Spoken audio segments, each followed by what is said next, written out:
అందరికీ నమస్కారం.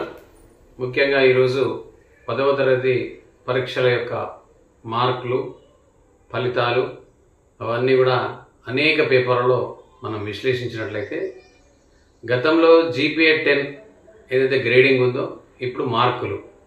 సో ఈ మార్కులలో ఫస్ట్ క్లాస్ అని, సెకండ్ క్లాస్ అని, థర్డ్ క్లాస్ అని కాకుండా డివిజన్ అని చూపించకుండా పాస్ అని చూపించడం, దీనిలో కూడా గ్రేడింగ్, హైయెస్ట్ మార్క్స్ ఇవ్వడం ఇవన్నీ కూడా జరుగుతామని చూస్తా ఉన్నాం మనం.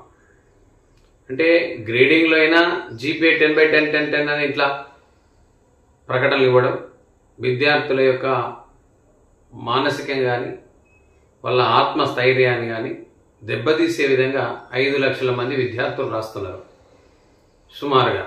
మరి 5 లక్షల మంది రకరకాలుగా ఉంటారు.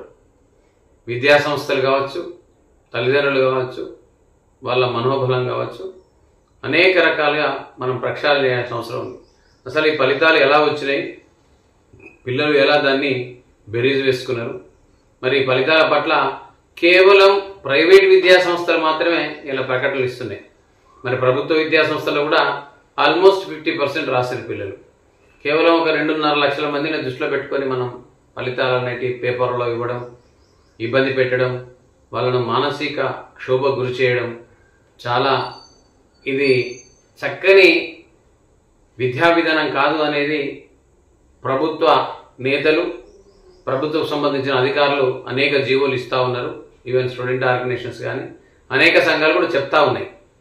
మరి ఇలా 99%, 98% మనం చూస్తున్నాం. కొద్దిమంది మాత్రమే ఫెయిల్ అవుతున్నారు. పాస్ అయిన వాళ్ళు 300 నుంచి 596 వరకు ఉన్నారు. అంటే 250 ఉండొచ్చు. కానీ మరి ఇలా అంత వ్యత్యాసం మనం చూపించడం అవసరమా? ఈ పోకడ అవసరమా? వద్దు అనే ఇలా 10 అంటే 9.8, ఇట్లా 9.7, 9.5 అని కొంత గ్యాప్ తక్కువ ఉంటుంది. దానిలో 10కును 6కు జస్ట్ 4 పాయింట్స్ డిఫరెంట్ ఉంటాయి. కానీ ఇలా 596కును 250 వచ్చినట్టుకు ఎంత తేడా చూడండి. ఈ విశ్లేషణ ఇది అవసరం అంటారా? పిల్లలకి ఇట్లాంటి లోపము, నేను తక్కువ తెచ్చుకున్నా అనే ఫీలింగ్ను క్రియేట్ చేయడం అవసరమా సమాజానికి? ఒక్కసారి ఆలోచించండి. ముఖ్యమంత్రి గారు మనం ఇచ్చే ఫలితాలను కేవలం వాళ్ళ ఇంటి మట్టుకు, వాళ్ళ సంస్థ మట్టుకే ఇది బెనిఫిట్. ఇది ఇలా కార్పొరేట్ ఇన్స్టిట్యూషన్స్ ఇలా అంతా వైట్ కాలర్ పిల్లలు, వాళ్ళంతా ఆ పిల్లలంతా కూడా వైట్ కాలర్, తల్లిదండ్రులు కూడా అందుబాటులో ఉంటారు, ఇంటికాడ ట్యూషన్స్ చెప్పించుకుంటారు. సంస్థ మీద ఆధారపడినటువంటి పిల్లలే ఇలా 590, 580, 570 ఆ మార్కులంతా కూడా సంస్థల కృషి కాదది. ఆ తల్లిదండ్రుల యొక్క కృషి ఉంటుంది అందులో. కేవలం సంస్థల కృషి అనే ఇలా పోకడలు పెడతా ఉన్నాయి. చాలా తప్పు అని మీరు జీవోలు ఇస్తున్నారు, ఖండిస్తున్నారు, గుర్తింపు రద్దు అంటున్నారు. బట్ ఎక్కడ గుర్తింపు రద్దు చేసిన దాఖలాలు లేవు. ఇలా విచ్చలవిడిగా మార్కెట్లో వాళ్ళ ప్రపంచనాన్ని సృష్టిస్తున్నారు. మా ప్రపంచనం అని వాళ్ళకు తల్లిదండ్రుల సపోర్ట్ ఉంటుంది. పిల్లవాడి యొక్క బై నేచర్ వాళ్ళకి ఆ రకమైన జిజ్ఞాస ఉంటుంది. మరి ఎన్నో రకాలుగా అందుబాటులో ఉంటే వాళ్ళు ఈరోజు వైట్ కాలర్ పిల్లలు వాళ్ళంతా. మరి అలాంటి కార్పొరేట్ విద్యా సంస్థలు ఇలా విచ్చలవిడిగా ప్రకటనలు ఇస్తూ లక్షలు కుమ్మరించి, కోట్లు కుమ్మరించి, కోట్ల సంపాదనే ధనార్జనే ధ్యేయంగా ప్రకటనలు ఇస్తూ ఉన్నాయి. కార్పొరేటే కాదు, అనేక విద్యా సంస్థలు ఇలా విచ్చలవిడిగా ప్రకటనలు చేస్తున్నాయి. ఎంత డబ్బు ఖర్చు పెడుతుందంటే ఒక్కసారి ఆలోచించండి. తల్లిదండ్రులారా, మీరు సమాజం ఆలోచించండి, ప్రభుత్వ పెద్దలు ఆలోచన చేయాలి, ప్రభుత్వాన్ని నడిపే ముఖ్యమంత్రి గారు ఆలోచన చేయాలి. ఇలా విద్యాశాఖ మంత్రిగా మీరు ఉన్నారు. ఎంత అదృష్టం! ఒక ముఖ్యమంత్రి ఇలా విద్యాశాఖ మంత్రి ఉన్నారు, మీరే ఫలితాలు విడుదల చేశారు. ఒక్కసారి అనాలిసిస్ చేయండి. విద్యా విధానం ఎటుపోతుంది, ఈ చదువుల యొక్క వ్యవస్థ ఎటుపోతుంది అనేది. ఒక మధ్య తరగతి, క్రింది తరగతి, చాలా అంటే మొదటి తరం యొక్క పిల్లలు, అంటే బిలో పవర్టీ లైన్ యొక్క పిల్లల యొక్క ఆలోచన విధానాన్ని వాళ్ళకు చదువులు చెప్పి వాళ్ళను ముందుకు తీసుకెళ్లడమే గొప్పతనం. అది ప్రైవేట్ కానీ ప్రభుత్వం కానీ.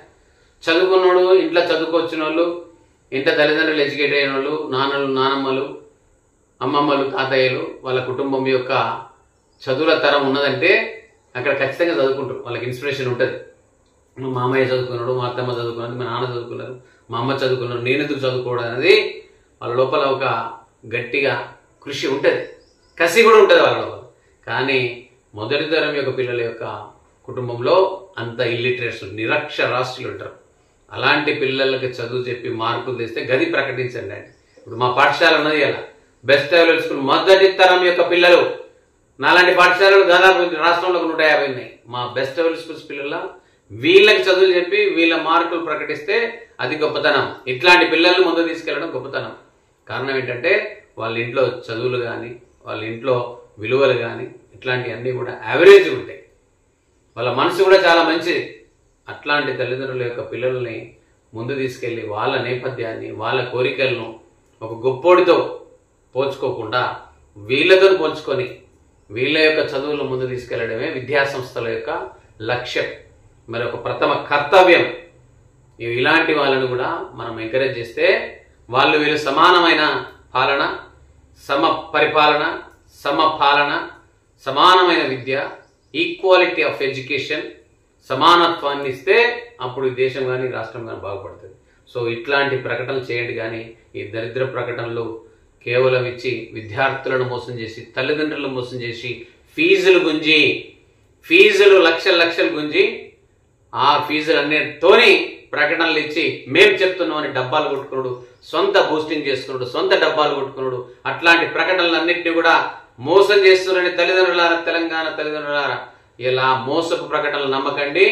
ఎక్కడ చక్కని విద్యను, ఎక్కడ విలువలతో కూడినటువంటి విద్యను, ఎక్కడ మంచి విద్యను, ఎక్కడ దారిద్ర్య రేఖకు దిగువన ఉన్నటువంటి పిల్లల యొక్క పోరాట పటిమను పట్టించుకొని అలాంటి విద్యా సంస్థలు నమ్మి అక్కడ మీ పిల్లల్ని చేయండి. కానీ ఇలాంటి ప్రకటనలు వచ్చే కల్లిబొల్లి మాటలు చెప్పి బుట్టలేసుకునేటువంటి చదువులను దూరం కొట్టి మన విద్యార్థులను మనం తయారు చేసుకునే విధంగా చక్కటి విద్యను అందించే విద్యా సంస్థల్లో చేయాలని కోరుతూ సెలవు. Thank you.